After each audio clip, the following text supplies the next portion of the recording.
அப்படியே scene cut பண்ணி lambda கிட்ட வந்து ஒமேகா கேக்குறா என்ன ஆளுங்களை இறக்கிட்டு இருக்கிறேன்னு. அதுக்கு லாம்டாவும் இப்ப வேணா என்ன வேணா நடக்கலாம், அதனாலதான் நான் ஆளுங்களை இறக்கிட்டு இருக்கேன்னு சொல்றான். அதோட 66 பண்ண துரோகத்துக்கு நானே அவளுக்கு தண்டனை கொடுப்பேங்கிற மாதிரி சொல்றா. அதுக்கு ஒமேகாவும் அதுக்கெல்லாம் வாய்ப்பில்ல, ஏன்னா அதை பண்றதுக்கு செவன் ஷேடோஸ் கூட அத்தாரிட்டி கிடையாது. செவன் ஷேடோஸும் இல்லனா அது கண்டிப்பா லாஸ்ட் ஷேடோவா தான் இருக்கணும். ஏன்னா அவரோட எதிரி யாரா இருந்தாலும் சரி அவங்களுக்கு அவரு கொஞ்சம் கூட ஈவ இறக்கமே காட்ட மாட்டாருங்கிற மாதிரி இவ சொல்றா. ஏன்னா பிரின்சஸ் ரோஸ் பண்ணது சாதாரண விஷயம் கிடையாது, அதுக்கு ஏத்த மாதிரி ஒரு பெரிய பனிஷ்மெண்ட் கிடைக்க போகுதுங்கிற மாதிரி இதுங்களா யோசிக்குதுங்க. கட் பண்ணா நம்ம ஹீரோ ஒரியான ராஜ்யத்துல இருக்கிறான். அங்க இருக்கிறவனு கூட பிரின்சஸ் ரொம்ப மோசமா தான் பேசிட்டு இருக்கானுங்க. ஏன்னா அவன் பண்ண காரியத்தால விலைவாசி கூட ரொம்ப ஏறிடுச்சு. ரோஸ் ஒரியான ரொம்ப மோசமான போயிட்டு இருக்கு, உன்னோட கல்யாணத்தை எடுத்து உன நல்ல வழிக்கு நான் கூட்டிட்டு வரேன் பாரு. ஆனா எப்படி உள்ள போறதுங்கிற மாதிரி நம்ம ஹீரோ யோசிச்சுட்டு இருக்க நம்ம ஹீரோ எக்ஸான எதிர்த்து மீட் பண்றான். இந்த கண்ட்ரில இருக்கிறவங்க எல்லாரும் கலைநாயகத்துக்கு ரொம்ப மரியாதை கொடுப்பாங்க. அவங்க யாரு எப்படிப்பட்டவங்களா இருந்தாலும் சரி அதை பத்தி அவங்களுக்கு கவலை கிடையாது. நான் அவனோட நம்பர் 1 ஸ்டூடெண்ட் சொல்லி கூட்டிட்டு வந்திருக்கேன். மத்தவங்க யாராச்சும் என்ன தப்பா நினைக்க மாட்டாங்க. யாரு என்ன வேணா நினைச்சிட்டு போட்டோம், எனக்கு அதை பத்தி கவலை இல்லை. ஏன்னா நீங்க தானே எனக்கே சொல்லி கொடுத்தது. பட் நம்ம ஹீரோட மைண்டுக்குள்ள 99% ஸ்லேமா இருக்கு. அப்படி இருக்கிறப்ப எப்படி கிராவிட்டி எதிர்த்து நிக்குதுங்கிற மாதிரி யோசிக்கிறான். அவன் ஃப்ரீடமா இருக்கிற மாதிரி அவளுக்கு தெரிஞ்சாலும் நாங்க எப்பயுமே அவளை கண்காணிச்சுக்கிட்டு தான் இருக்கோம். விஷயம் இது நீங்க தானங்கிற மாதிரி ஒரு வாய்ஸ் கேக்குது. திரும்பி பார்த்தா இந்த பைப்ல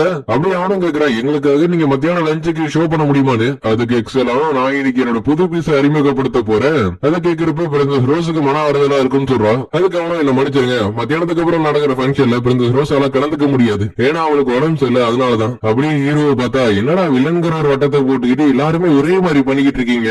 அதோட நம்ம ஹீரோ பத்தி இவன் யாருங்கிற மாதிரி கேட்கவும் எக்ஸலான் இவனோட நம்பர் 1 ஸ்டூடெண்ட் தான் சொல்றான். சரி கேக்குறேனே தப்பா நினைக்காதீங்க, அவன் உள்ள வர்றதுக்கு உங்கள்கிட்ட பாஸ் இருந்துச்சா? அதுக்கு எக்ஸலான் எங்கள்கிட்ட இல்ல, வேணா நாங்க போயிட்டு அடுத்த வாட்டி வரட்டோம்னு கேக்குறான். பரவாயில்ல விடுங்க, அதுக்கு பதிலா அவன் பிளே பண்ணி காமிச்சாலே போதும். அது கேட ஹீரோஸ் இருக்கிறான். ஏன்னா பேக்ரவுண்ட் கேரக்டரா இருந்துகிட்டு இப்ப ஒரு பியானோ வாசிக்க போறான்ல, எல்லாருமே நம்ம ஹீரோ சரியா வாசிக்க மாட்டாங்கிற மாதிரி தான் பேசிக்கிட்டு இருக்கிறானுங்க. ஆனா நம்ம ஹீரோட போக்கஸ் போறோம் அவனுக்கு மாட்டி இருக்க நகையில தான் இருக்கு. சோ எப்படியாச்சும் அதை லவ்டியானுங்கிற மாதிரி முடிவே பண்ணிடுறான். அப்படியே அங்க வேலை பாக்குற ஒரு பொண்ணு வந்து நம்ம ஹீரோ வாசிக்கிறத பாக்குறான்.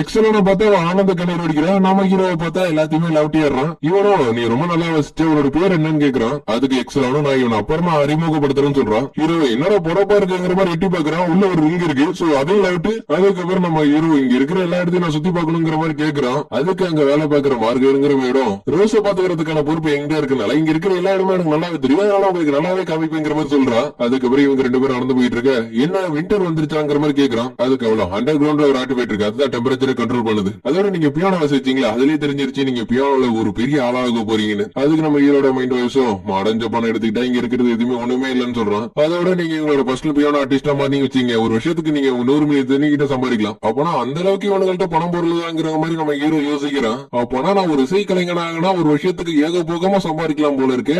நான் வேணா உங்களுக்கு என்னோட ஃபேமிலியை ரெக்கமெண்ட் பண்றேன். ஆரம்பத்துல 50 தான் கொடுப்பாங்க, ஆனா நம்ம பேசணும்னா 70 கொடுக்கறது கூட வாய்ப்பு இருக்கு. இப்படி இவங்க பேசிட்டு இருக்கிறத பார்த்து வரத்தானா சரி கடுப்பாக்குறான். இங்க நம்ம ஹீரோட கையை பிடிச்சிக்கிட்டு விடமாட்டா, கவலைப்படாதீங்க லேடி ஷியோட்ட நான் பேசுறேன்னு. ஹீரோவும் இவ பேசுற டாபிக்க மாத்தணுங்கிறதுக்காக நீ ரோஸோட மைடு தானே, அவளை பத்தி கொஞ்சம் சொல்லுன்னு கேக்குறான். அதுக்கு அவளும் பேசிக்கா சொல்ல போனா அவளை எனக்கு பிடிக்காதுங்கிற மாதிரி சொல்றான். ஏன்னா மத்தவங்க எல்லாரும் வேற ஒரு கலையில ஆர்வம் கட்டுறப்ப இவன் மட்டும் ஷார்ட்மேன்ஷிப்ல ஆர்வம் கட்டிருக்கா. இருந்தாலுமே ரோஸை எல்லாருக்குமே பிடிச்சிருந்துச்சு, அதுவும் அவளோட அப்பா அவள் கொள்ற வரையும். அதுக்கப்புறம் ஒரியான ராஜ்யம் ரொம்ப கவலை கிடமா மாறிடுச்சு. சரி ரோஸ் எந்த ரூம்ல இருக்காங்கிறத தெரிஞ்சுக்கிறதுக்கு உனக்கு ஆசையா இருக்காங்கிற மாதிரி இவ கேக்குறான். அதுக்கு நம்ம ஹீரோ ஆள விட்டா போதுங்கிற மாதிரி லைட்டா ஒரு கேப்பு கிடைக்கும், எஸ்கேப் ஆயிடுறான். அது கூட தெரியாம அவ பாட்டுக்கு பேசிக்கிட்டு இருக்கான். அப்படியே பார்த்தா நம்ம ஹீரோக்கு முன்னாடி பார்த்தா வந்து நிக்கிறான். நம்ம ஹீரோ பத்தி பரமப்பட்டிருப்பான்ல அவனே தான். அவன் என்னன்னா நம்ம ஹீரோ கிட்ட அவனை பத்தி இருக்கிற அருமை பெருமை எல்லாம் சொல்றான். அதோட டார்க் லைட் கொடுக்குற மாதிரி அதை கூட எங்களுக்கு கொடுக்க மாட்டேன், நாங்க கூட வெயில கஷ்டப்படுறோம் தெரியுமாங்கிற மாதிரி பேசுறான். சரி இவன் எதுக்காக நம்ம ஹீரோ கிட்ட வரிஞ்சு கூட்டிட்டு இருக்கான்னு பார்த்தா அந்த மேகிங்கிற பொண்ணு இருக்கால, அவனும் இவனும் லவ் பண்ணிட்டு இருக்காங்களா.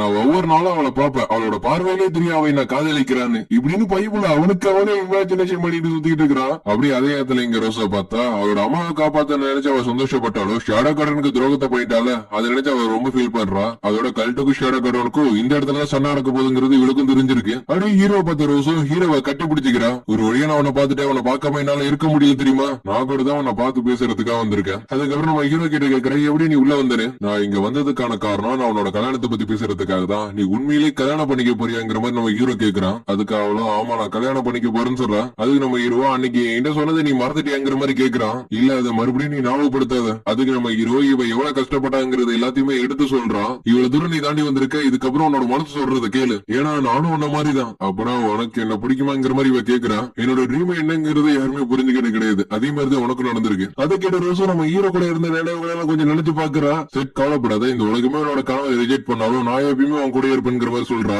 இல்ல எப்ப இருந்தாலும் இந்த உலகம் பேசதான் செய்யணுங்கிற மாதிரி நம்ம ஹீரோ சொல்றான். ரோஸும் சொல்லி பாக்குற நான் உனக்கு இருக்கேங்கிற மாதிரி. ரோஸ் நம்மளோட வாழ்க்கை நம்மளோட கையில தான் இருக்கு. யாரு நம்மள ரிஜெக்ட் பண்ணாலும் சரி, அதை நம்ம கண்டுக்கவே கூடாது. ஆனா அந்த வாழ்க்கையை நீ வீணாக்கிக்கிட்ட. ஏன்னா நீ உன்னோட சொந்த விருப்பத்தினால உன்னோட அப்பாவே நீயே கொண்டு இருக்க. அது மட்டும் இல்லாம உன்னோட ஃபியான்ஸையும் அட்டாக் பண்ணிருக்க. அப்படிப்பட்ட நீ எதுக்காக இப்படி முடிவு எடுத்து இருக்கங்கிற மாதிரி நம்ம ஹீரோ கேக்குறான். அதுக்கு அவ்வளோ என்னால எதுவும் சொல்ல முடியாதுன்னு சொன்னது மட்டும் இல்லாம என்ன மறந்துட்டு வேற ஏதாச்சும் ஒரு நல்ல பொண்ணா பார்த்து கல்யாணம் பண்ணிக்கிங்கிற மாதிரி சொல்றான். இல்ல ரோஸ் எனக்கு நீதான் வேணுங்கிற மாதிரி நம்ம ஹீரோ சொல்றான். அதுக்கப்புறம் சாயங்காலம் போல இவன் வந்து கேக்குறான், யார்ட்டி நீ பேசுன மாதிரி சத்தம் கிடைச்சுன்னு. அதுக்கு அவ்வளோ யாரும் என்ன பாக்குறது வரக்கூடாதுங்கிற மாதிரி கேக்குறா. இங்க நீ நடந்துக்கிறத வச்சுதான் ராணி ரீனாவோட வாழ்க்கையே இருக்கு. அதுக்கு ரோஸும் சரின்னு ஒத்துக்கிறான். பார்த்தா நம்ம ஹீரோ இது எல்லாத்தையுமே கேட்டுட்டு தான் இருந்திருக்கான். வேற வழியில பிளான் பண்ணி தான் போய் அவனுங்க மாதிரி தோணுது. இது மட்டும் கல்யாணம் மோதிரமா இருந்துச்சுன்னா கண்டிப்பா அவன்கிட்ட இருந்து இதை எடுத்துருக்கவே கூடாது. அதுக்கப்புறம் 559 இருக்கால நடந்தது எல்லாத்தையுமே எக்ஸலண்டா எடுத்து சொல்றான். எக்ஸலரும் பரவாயில்ல வீடு, இதுல எதுவுமே அவனோட தப்பு இல்லங்கிற மாதிரி சொல்றான். ஏன்னா குவீன் ரீனா அந்த இடத்துக்கு வருவாங்கிறது இவங்களுக்கே தெரியல. லாஷோட இந்த பிரச்சனை எடுத்துக்கிட்டது மட்டும் இல்லாம அவளை போய் மீட் பண்ணிருக்காரு. பட் பனிஷ்மெண்ட் கொடுக்கல. ஒருவேளை அவர் எதுக்காச்சும் காத்துக்கிட்டு இருக்கிறதுக்கு வாய்ப்பு இருக்குன்னு நினைக்கிறேன். அதோட அவனுங்கள்ட்ட கீ வேற இருக்கு. அது மட்டும் அவனுங்க யூஸ் பண்ணானுங்கன்னா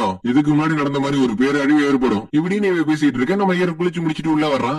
எக்ஸலனோ நான் வேணா உங்களுக்கு மெசேஜ் பண்ணி வர்றேன்னு சொல்றான். அது சொன்னதுக்கு அப்புறம் நான் ஒரு ஈட்ட ரெடி பண்ணிட்டு இருக்கான்னு சொன்னீல, சீக்கிரம் ரெடி பண்ணி முடிக்க சொல்லு. அப்படி இவ பார்த்தா நம்ம ஹீரோ சாப்பிட்டு இருக்கிறத ரசிச்சு பாத்துக்கிட்டு இருக்கிறா. அதுவும் எந்த அளவுக்குன்னா அவளே அவளை மறந்துடுறா.